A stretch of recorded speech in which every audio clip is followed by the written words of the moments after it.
জয় গুরু, সুপ্রভাত, হরি ওম।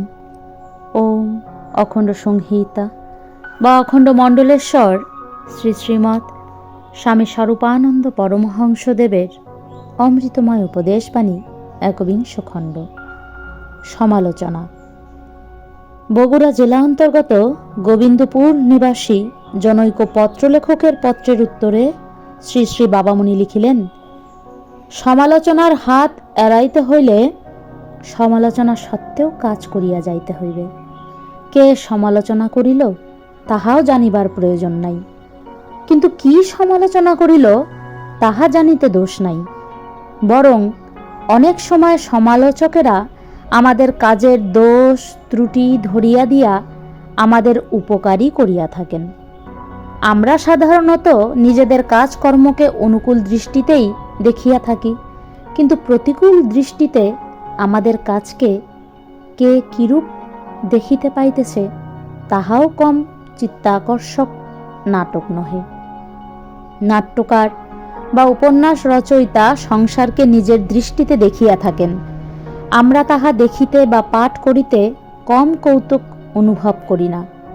তাহাদের দৃষ্টিভঙ্গির সহিত আমাদের দৃষ্টিভঙ্গি না মিলিতে পারে, কিন্তু যাহারা আমাদের কাজের নিন্দা বা সমালোচনা করেন তাহারা আমাদিগকে কেমন দৃষ্টিতে দেখিতেছেন তাহা ধীর দৃষ্টিতে সুস্থ মনে একবার দুইবার বিচার করিয়া দেখিতে ভয় কি?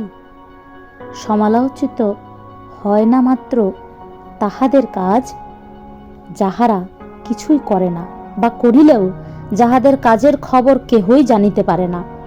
কিন্তু যত গোপনেই কাজ করো না কেন, কেহ না কেহ কোনো না কোনো সময় তাহার কিছু না কিছু জানিবেই জানিবে।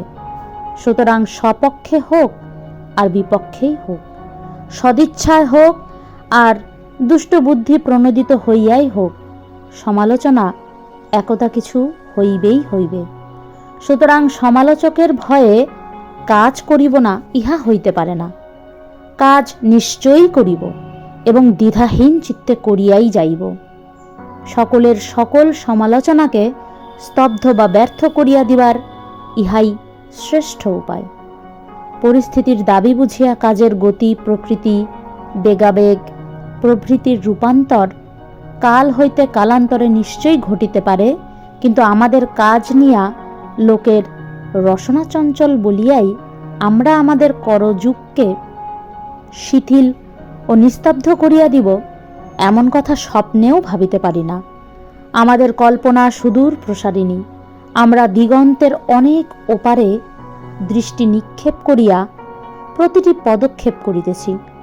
অতীতের শিক্ষাকে আমরা নত শিরে গ্রহণ করিয়াছি, বর্তমানকে আমরা অস্বীকার করি না, কিন্তু আমাদের সব কাজ যে একমাত্র ভবিষ্যৎকে লইয়া। হরি ওম।